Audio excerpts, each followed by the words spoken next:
Hey everybody, DJ Legion here. It's been a while. Been a couple of weeks since I shot a video. I thought I'd show you some new vinyl that I've picked up this month and last month as well.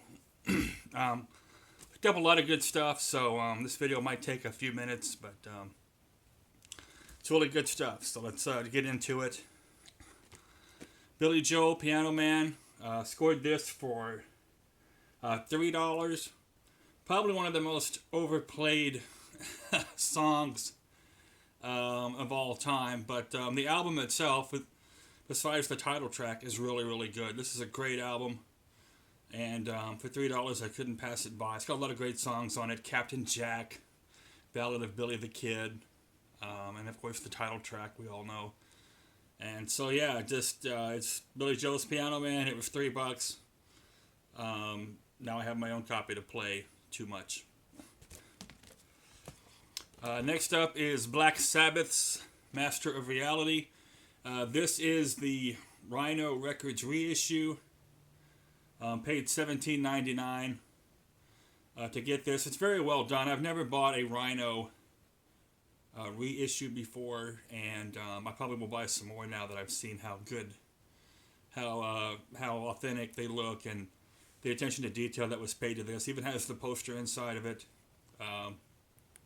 So it's really great. To ship an album from an eBay seller is about $4. So in order to get this price with an original copy, I'd have to find an original copy for $14. An original 1970s green label, Warner Brothers copy. You're just not going to find it and be able to get it, any cheaper than that. So, $17.99. I was glad to get this. Great, great album.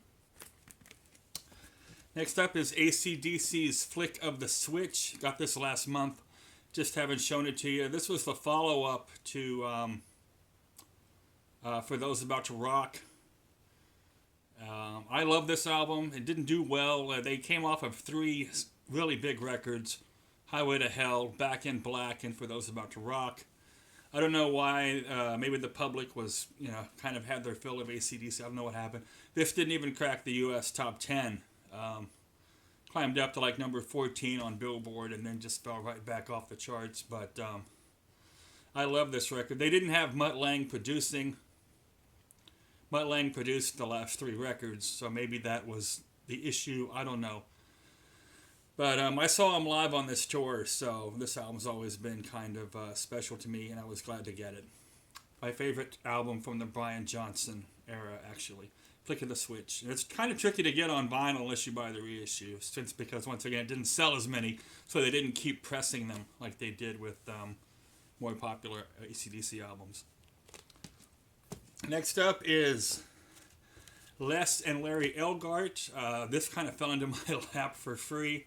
It's great big band, swing, jazzy. Horns, trumpet players here, trumpet and sax, the 2 brothers. It's great stuff. I picked this up for free. It just kind of came my way, and it's always great to get free albums. This is original 6-eye Columbia pressing. I haven't looked up the year, but, it's great music, and the price was right. Next up is Journey. This is Infinity. From 70, let's see what year it is here. 1978. Still in the shrink wrap. It's in excellent condition, obviously. Still has the hype sticker. And I think I paid $8 for this one. Has a lot of their early hits. Feeling That Way, Anytime. Those songs before the live album came out. It's really great. Not a huge Journey fan, but I like the earlier stuff. So for $7-8 in the shrink wrap with the hype sticker, vinyl's in excellent condition. Obviously, usually if the jacket is in excellent condition, the vinyl is in great condition. Show you the back of this one. So yeah, Journey in the shrink wrap, good stuff. And also I picked up this one at the same time. This is Escape. The Breakthrough album, this is the one that really took him over the top and kept him there for most of the 80s. All the hits are on this. Don't Stop Believin', Who's Crying Now, Open Arms. Yeah, this was the one that that really.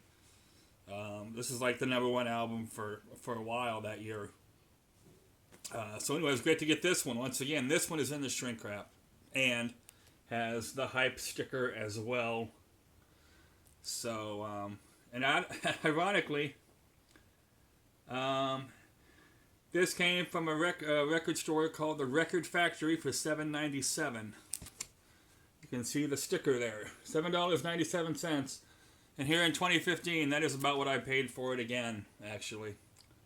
$8. Here we go. Steeler. I found this. I think I paid a little more for this one. This might have been $12 or $13. Those of you who know the significance of this album, all you heavy metal heads. But for those who don't, I will point it out. Yngwie Malmsteen was the guitar player on this album. There he is there in the corner. He went on to great success a year or two after this. They only put out one album. This is it. It was on Shrapnel Records, a little indie metal label. But this guy here, Yngwie Malmsteen, went on to great success with his band Rising Force in the second half of the 1980s. And this vocalist here, this is Ron Keel. He was also unknown at the time of this album's release. He went on to form his own band, Keel, K-E-E-L.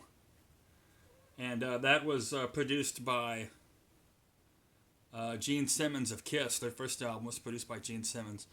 So anyway, there's a little pedigree in this album here, Steeler. And among the heavy metal crowd, there's the kitty. Hello, cat. You're meowing in my video. Yes, you are. Yeah. The cat is meowing in the video. That's fantastic.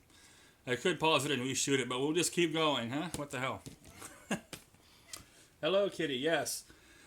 Organ grinder swing, the incredible Jimmy Smith on organ. And there's a great guitar player on here as well named Kenny Burrell.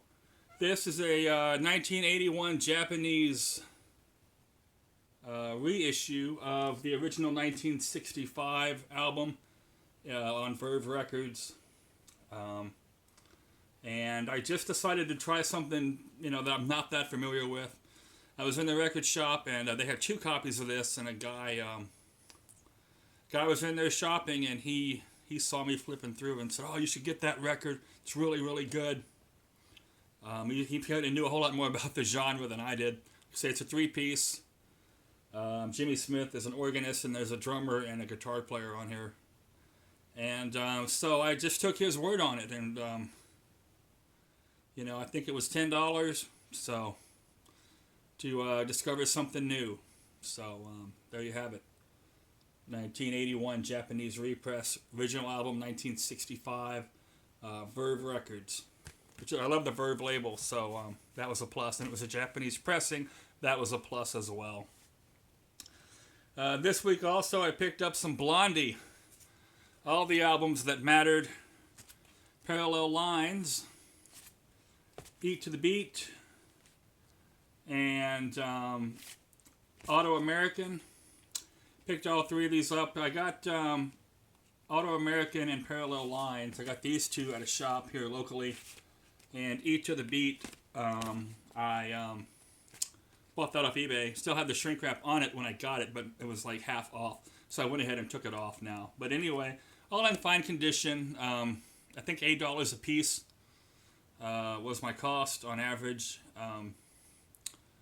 And the vinyl's in great shape as well. And this is 78, 79, and I think 81. And all the hits are on these, of course.